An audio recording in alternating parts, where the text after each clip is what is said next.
नमस्कार। आज हम लोग समास के भेद पढ़ेंगे। पिछले वीडियो में समास किसे कहते हैं, समस्त पद, समास विग्रह और समास कितने प्रकार के होते हैं, यह सब हमने पढ़ लिया था। तो आज समास के 6 प्रकारों के बारे में एक एक करके समझेंगे। तो चलिए सबसे पहले अव्ययी भाव समास को समझते हैं। अव्ययी भाव समास किसे कहते हैं? वह समास जिसका पूर्व पद कोई अव्यय शब्द या उपसर्ग होता है या समस्त पद अव्यय शब्द बन जाता है, उसे अव्ययी भाव समास कहते हैं। सबसे पहले अव्यय शब्द क्या है?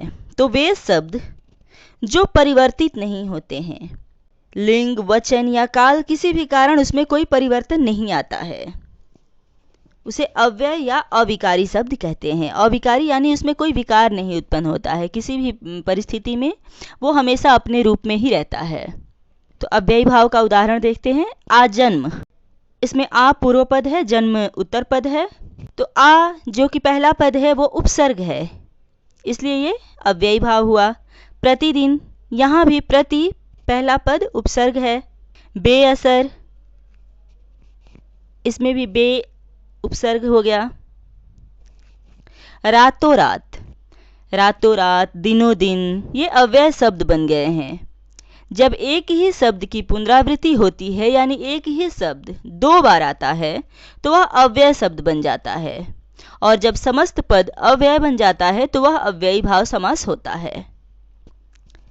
अर्थात जब किसी शब्द का पहला पद उपसर्ग या अव्यय हो या एक ही शब्द की पुनरावृत्ति से कोई शब्द बनता है तो वह अव्ययी भाव समास होता है। जैसे यथाशक्ति, घड़ी घड़ी, फटाफट आदि।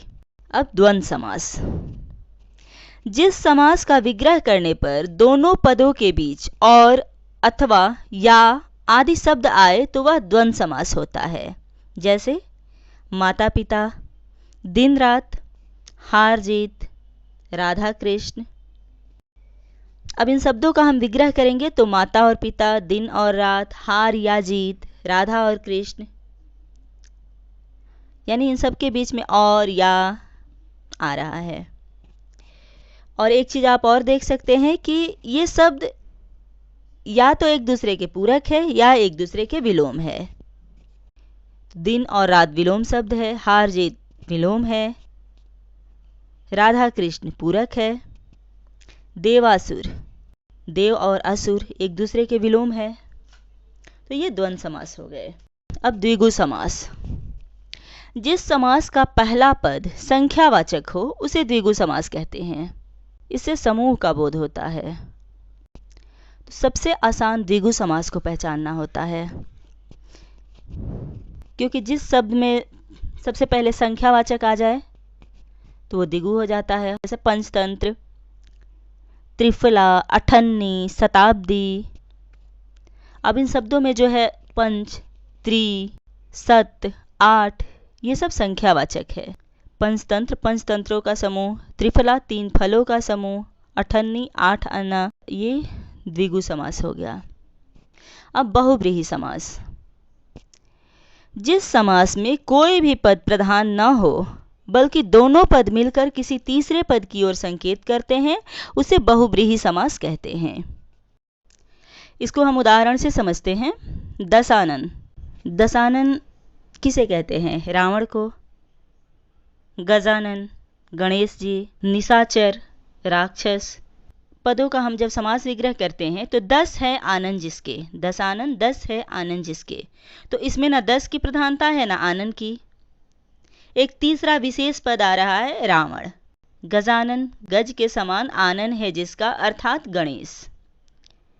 निशा में विचरण करने वाला अर्थात राक्षस। मुरली को धारण करने वाला अर्थात कृष्ण।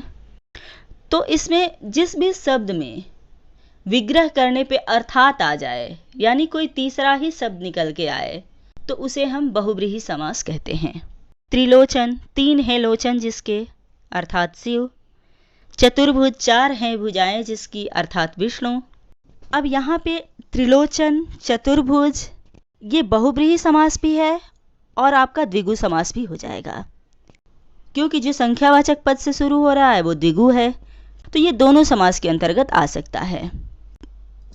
3 लोचन वाले, 3 नयन वाले, तो आप द्विगु लिख देंगे। लेकिन 3 हैं लोचन जिसके, अर्थात शिव, तो ये बहुव्रीहि समास हो गया। 4 भुजाओं वाला, द्विगु समास। और 4 हैं भुजाएं जिसकी, अर्थात विष्णु, तो बहुव्रीहि समास। तो अगर इस तरह के क्वेश्चंस आपके एग्जाम में आते हैं, इस तरह का कोई शब्द आता है कि त्रिलोचन, दशानन, चतुर्भुज, इस प्रकार का कोई भी शब्द कि किस समास के अंतर्गत आएगा, तो आप दोनों में से कुछ भी लिख सकते हैं। या समास विग्रह करने के लिए आता है तो आप 10 है आनन जिसके, अर्थात रावण, या 10 आनन वाला, तो बहुव्रीहि समास के अंतर्गत या द्विगु समास के अंतर्गत, दोनों में से जो भी लिखेंगे सही होगा। और अगर ऑब्जेक्टिव टाइप क्वेश्चन आता है तो उसमें दोनों में से एक ही ऑप्शन आपका दिया रहेगा, दोनों ऑप्शन होगा ऐसा नहीं होगा। कर्मधारय समास, जिस समास के समस्त पद में विशेषण और विशेष्य अथवा उपमेय और उपमान का संबंध होता है उसे कर्मधारय समास कहते हैं। जैसे नीलांबर, नीला है जो अंबर, यहाँ नीला और अंबर 2 पद है और दोनों में विशेषण विशेष्य का संबंध है। विशेषण विशेष्य का मतलब है जो शब्द विशेषता का बोध करा रहा है वह विशेषण है और जिस शब्द की विशेषता बता रहा है वह विशेष्य है। इसलिए नीला यहाँ विशेषण हो गया क्योंकि अंबर की विशेषता बता रहा है और अंबर विशेष्य हो गया। तो जब भी एक पद दूसरे पद की विशेषता बता रहा है तो वह कर्मधारय समास होगा। जैसे वीर पुरुष, वीर है जो पुरुष, महात्मा, महान है जो आत्मा, नील कमल, नीला है जो कमल। अब उपमेय उपमान का संबंध क्या है, तो उदाहरण देखते हैं। कमल नयन, कमल के समान नयन, इसमें कमल उपमान है और नयन उपमेय है। जिस वस्तु या व्यक्ति की तुलना की जाती है उसे उपमेय और जिस वस्तु या व्यक्ति से तुलना की जाती है उसे उपमान कहते हैं।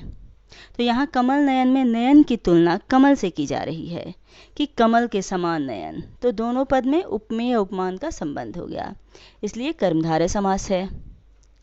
उसी प्रकार से चंद्रमुख, चांद जैसा मुखड़ा, अर्थात मुखड़े को चांद की उपमा दी जा रही है। चरण कमल, कमल जैसे चरण। क्रोधाग्नि, अग्नि के समान क्रोध। तो इसमें भी एक तरह से एक पद की दूसरे पद द्वारा विशेषता ही बताई जा रही है क्योंकि उपमा के द्वारा भी विशेषता ही तो बताते हैं। तो इसलिए सीधी सी बात है कि जहाँ भी किसी समास में विशेषता बताई जा रही है तो वह कर्मधारय समास होगा। अब अगला तत्पुरुष समास, जिस समास में उत्तर पद प्रधान होता है और समस्त पद में विभक्तियों का लोप हो तो उसे तत्पुरुष समास कहते हैं। अर्थात समास विग्रह करने पर विभक्तियों का प्रयोग होता हो और समस्त पद बनाते समय विभक्ति का लोप हो जाता है। जैसे रसोई घर, रसोई के लिए घर, गृह स्वामी, गृह का स्वामी, जन्मांध, जन्म से अंधा। तो इन सब में विभक्तियों का प्रयोग हुआ है, का, के लिए, से, और जब समस्त पद बनता है तो ये विभक्तियां हट जाती है।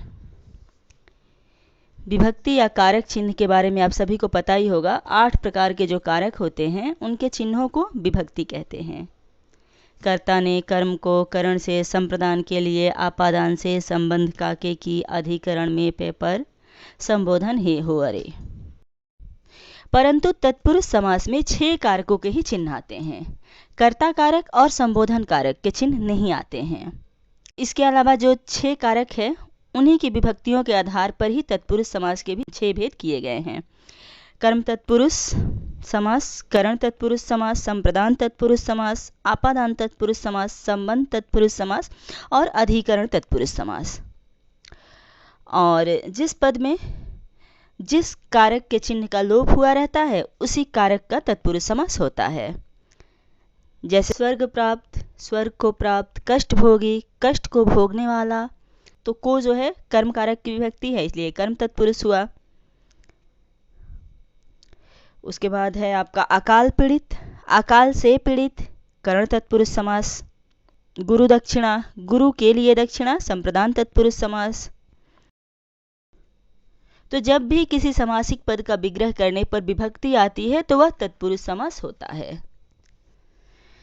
इस प्रकार आपका समास पूरा हो गया। उम्मीद करती हूँ आप अच्छी तरह से समझ गए होंगे। अगर कहीं समझ में नहीं आता है या कोई भी डाउट है तो आप कमेंट सेक्शन में पूछ सकते हैं बेझिझक।